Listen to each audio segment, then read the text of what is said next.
much as I hated that, it was a great way of resetting my ego. It was a great way of reminding me that everything we have is borrowed. Everything. We don't really own anything. Not even our bodies, not even our strength.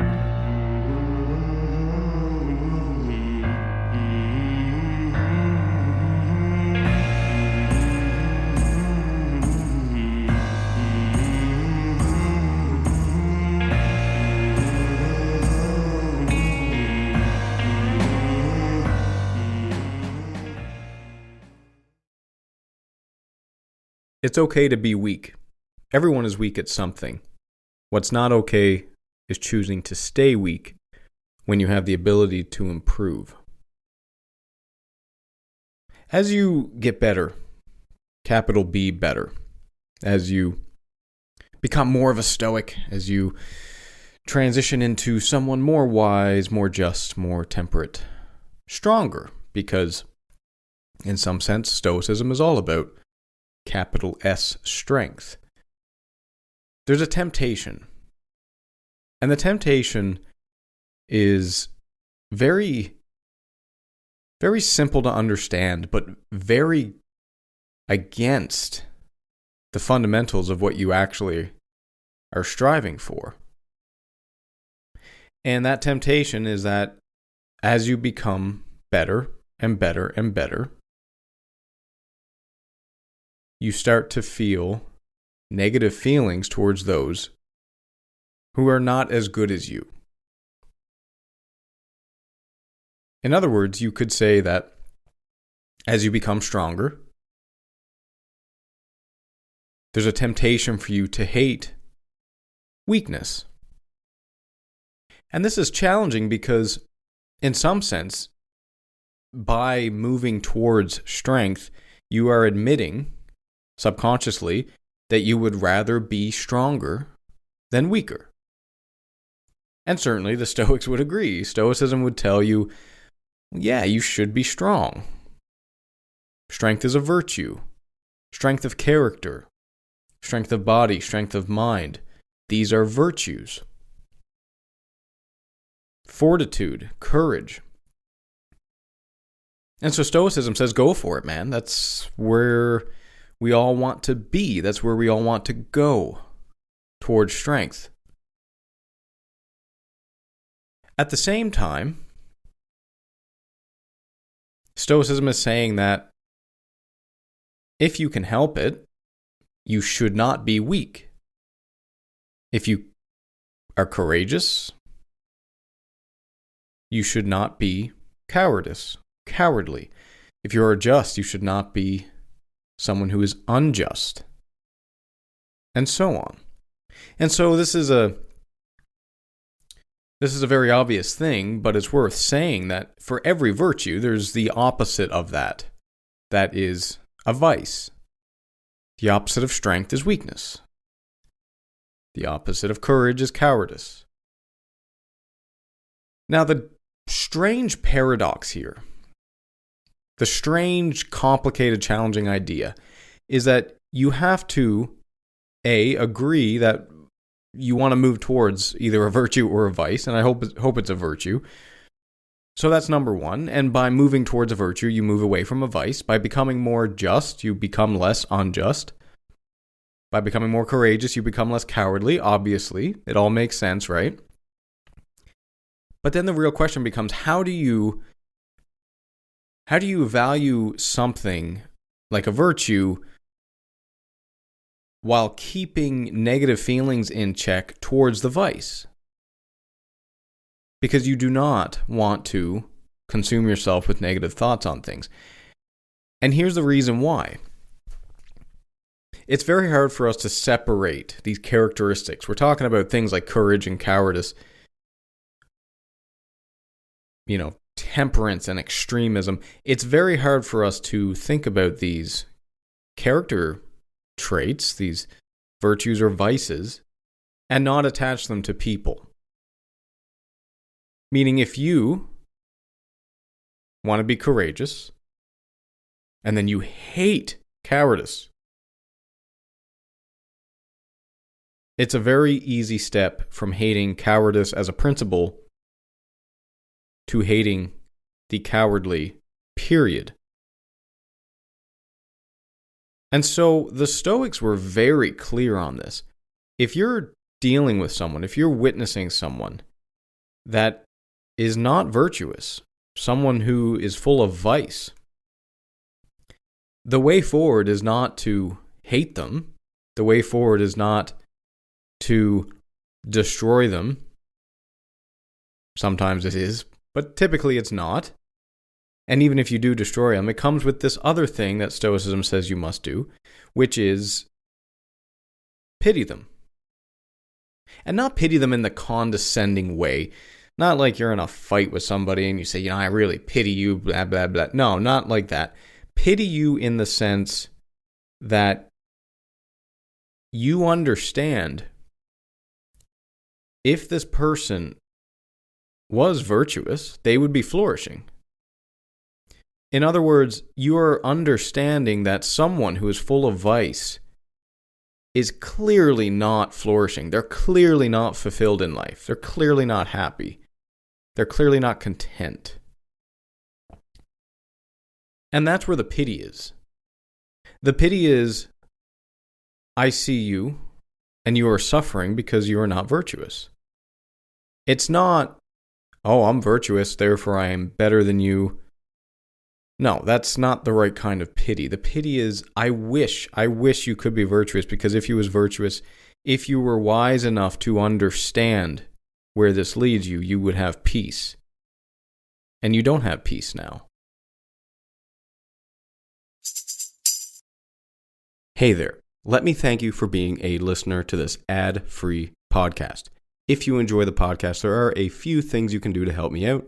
A 5-star review on Spotify or wherever you're listening to this really does help, and it's free. You can also sign up for my Substack newsletter or Patreon. Substack free gets each episode emailed to you along with the transcripts in the form of an article. You'll also get access to my live talks, followed by a Q&A afterward. Substack Premium supporters and my patrons on Patreon get access to the recordings and a brief article of those Q&A sessions, access to full episodes of the Paradoxically Speaking podcast, my Steps to Success interview series, Stoic meditations, and much more. Links to Substack and Patreon can be found in the show notes. And so that is where Stoicism interjects in this model of hating people that are not virtuous. He says, no, you don't hate them, you pity them. And you try and help them.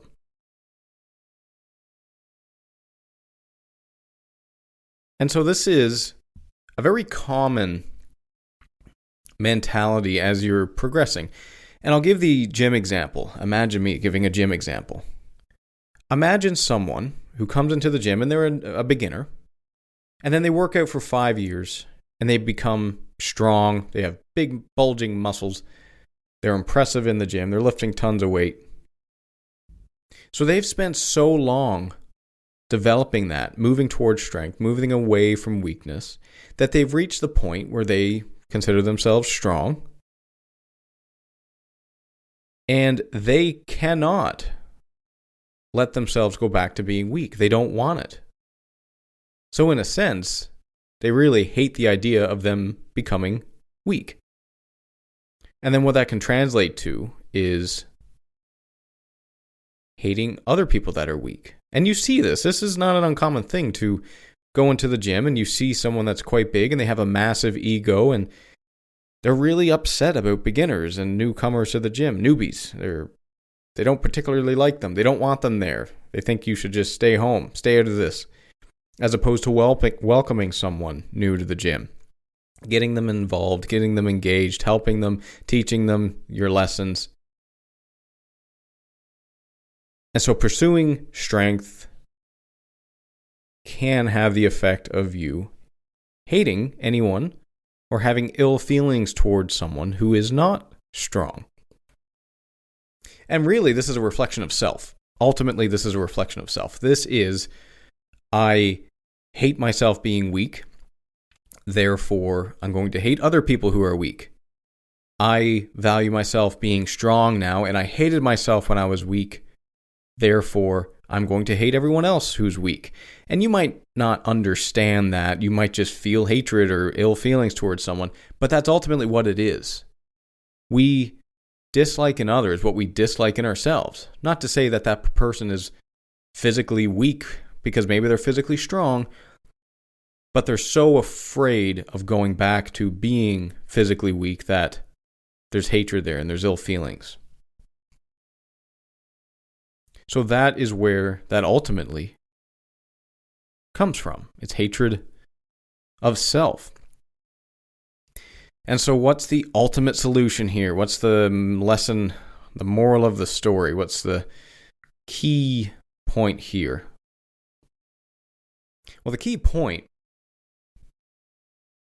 is that you have to be willing to accept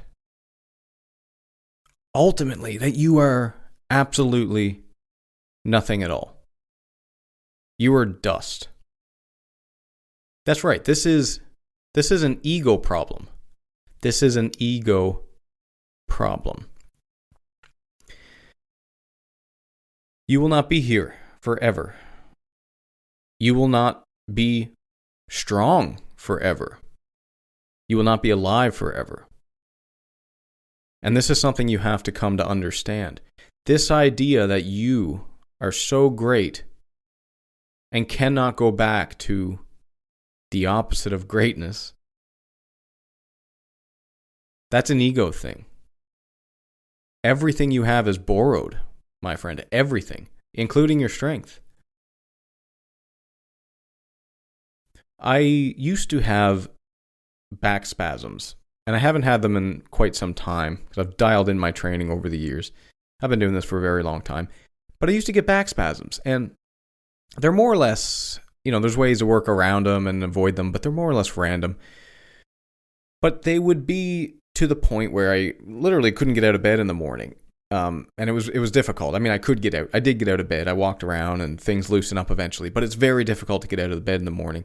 And basically what happens is your muscles seize up because they're trying to protect your spine because they think you're going to hurt yourself lifting all this weight. And everything just seizes and it gets really tight, and it takes days or a week or more for those muscles to relax. And so while it's going through that period, you really can't move because your body's just squeezing itself to protect your spine. And why do I bring this up in relationship to this story? Well, I bring this up because as much as I hated that, it was a great way of resetting my ego. It was a great way of reminding me that everything we have is borrowed. Everything. We don't really own anything, not even our bodies, not even our strength. We could squat 400 pounds and then walk out into the street and get hit by a bus. That's true. You could be squatting 400 pounds 1 minute, and then the next minute, you're on the gym floor with a back spasm and you won't be able to lift for 2 weeks. You could be someone that's so courageous. You're in your 20s, and you're fighting the hard fight at work, at home, on the battlefront, wherever you are in your life. And then in another 20 years, because of a series of tragedies in your life, you end up someone who is actually quite cowardly. And even best case scenario, let me give you a best case scenario. You become a Stoic sage. By the way, all Stoic sages can squat 800 pounds. But you become a Stoic sage.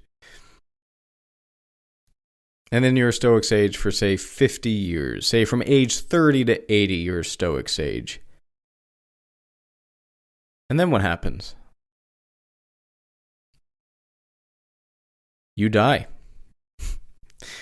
You die. You pass into nothingness. And so even in an ideal world, you're the Stoic sage squatting 800 pounds. You're going to have to give that back someday. Because we are mortal beings. And so to circle back and close this one out, as you move towards virtue, sageism, as you move towards strength, be kind to those that are at a different place than you. Be kind to the newbie at the gym. Be kind to the newbie at Stoicism. Be kind to those who are difficult, conniving, unwise, unjust, cowardly, extreme. Not because they always deserve kindness, but because ultimately, even though you value virtue and you know that's the right path and you're moving towards that, and maybe you're getting close to being a pretty virtuous person, right? To be a Stoic, you cannot hate. You cannot hate. And so in some sense, for you to actually love virtue, you have to love weakness and vice and people who are trying their best to move forward. Final words for you, dear friends. Don't judge yourself for struggling if that's where you are. If you're struggling, don't judge yourself. Don't look down on yourself. Judge yourself only if you stop trying to grow. A shaky squat is still a squat. A difficult conversation is still leadership. And a hard season in life is still part of the path.